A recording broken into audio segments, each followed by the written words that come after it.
அடட மாவு தீந்துருச்சே, என்னங்க பண்ணலாம்? உங்கள் வீட்டில் ஜவ்வரிசி இருக்கா? ஓகே, வாங்க ஜவ்வரிசியில் தோசை பண்ணிவிடுவோம்.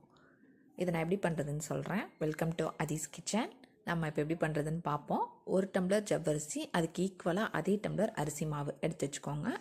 ஒரு பேனில் ஜவ்வரிசி 1 டம்ளர் சேர்த்து நல்லா வறுத்துக்கோங்க. ஒரு 5 மினிட்ஸ் நல்லா வறுத்துக்கோங்க. தொட்டு பார்த்தா ஹீட்லேயே தெரியும் ஜவ்வரிசி ஹீட் ஆகிடுச்சா என்னென்னு. நல்லா 5 மினிட்ஸ் வறுத்து எடுத்து வச்சுக்கோங்க.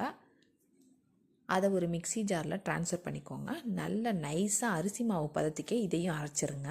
1 டம்ளர் அரிசி மாவுனா 1 டம்ளர் ஜவ்வரிசி. இதை கிட்டத்தட்ட 4 to 5 பேர் சாப்பிடலாங்க. நிறைய வரும்.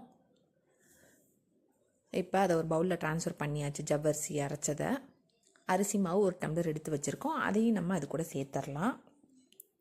நான் தனியாக உருளைக்கிழங்கு 1 பெருசு வேக வச்சுருக்கேன். இதை நல்லா தோல் எடுத்துட்டு நல்லா மசிச்சு விட்டு மிக்சியில் போட்டுக்கோங்க. நான் மசிக்காமல் போட்டிருக்கேன். நல்லா அது அரைப்படணும். திட்டு திட்டாக இருக்கக்கூடாது, கட்டி இருக்கக்கூடாது. நல்லா தண்ணி ஊற்றி அரைச்சிக்கோங்க.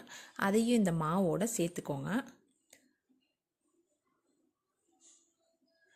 எவ்வளோ உங்களுக்கு தண்ணி தேவையோ அந்தளவு தண்ணி விட்டுக்கோங்க. நல்லா தண்ணி மாதிரி இருக்கணும் மாவு. வெங்காயம், ஒரு பெரிய வெங்காயம் கட் பண்ணி வச்சுருக்கேன். ஒரு பச்சை மிளகாய் கட் பண்ணி வச்சுருக்கேன். ரெண்டையும் இதில் ஆட் பண்ணிக்கலாம். தண்ணி நல்லா நிறையவே விட்டுக்கோங்க. கெட்டியாக இருக்கக்கூடாது, இருந்தால் தோசை வராது. உப்பு இது கூட சேர்த்துக்கலாம். நல்ல தண்ணி போல் இருந்தால் தான் தோசை வரும். இதுவே கெட்டி தான். இன்னுமே கொஞ்சம் நீங்கள் தண்ணி ஊற்றிக்கோங்க. நான் ஆட் பண்ணிவிடுவேன். அது கூட கொத்தமல்லி, கருவேப்பிலை சேர்த்துக்கோங்க. நல்லா சேர்த்து இதை மிக்ஸ் பண்ணி எடுத்துக்கலாம். இப்போ ஹீட் ஆகிடுச்சு. டம்ளர் யூஸ் பண்ணிக்கோங்க, கரண்டி யூஸ் பண்ணாதீங்க. டம்ளர் தான் ரொம்ப ரொம்ப ஈஸி உங்களுக்கு. அதுவும் பண்ணி காட்டுறேன். இப்போ ஃபஸ்ட்டு தோசை நம்ம சுட்டாச்சு. நல்லா ஊற்றி ஸ்ப்ரெட் பண்ணியாச்சு. நம்ம இதை மாவு போல் இப்படி சுத்த முடியாது. நம்ம அப்படியே தெளித்து தான் விட முடியும் மாவை. அவ்வளோதான். பாருங்கள், நல்ல கிறிஸ்பியாக இருக்குங்க. ட்ரை பண்ணி பாருங்கள். இங்கே பாருங்கள், செகண்ட் தோசை நான் டம்ளரில் தான் ஊற்றுறேன். டம்ளர் யூஸ் பண்ணிட்டிங்கன்னா உங்களுக்கு ரொம்ப ஈஸியாக இருக்கும்.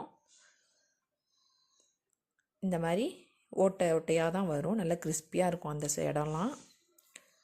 பாருங்கள், சுற்றி அப்படியே ஃபில் பண்ணிக்கிட்டேன். ஓட்டை இல்லாமல் ஓரளவு எண்ணெய் விட்டாச்சு. நல்லா எண்ணெய் விட்டு இந்த மாதிரி நல்லா பண்ணிக்கோங்க.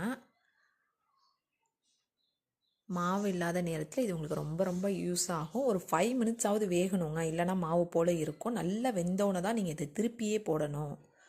ஃபஸ்ட்டே டக்குன்னு நீங்கள் திருப்பிடுங்க. இங்கே பாருங்கள், நல்லா ப்ரௌன் கலரில் தெரியுதுங்களா உங்களுக்கு? இந்த மாதிரி ஆனோன்னு தான் திருப்பி போடணும். இப்போ பாருங்கள், நல்லா பாருங்கள், கிறிஸ்பியாக இருக்குது. அவ்வளோதாங்க.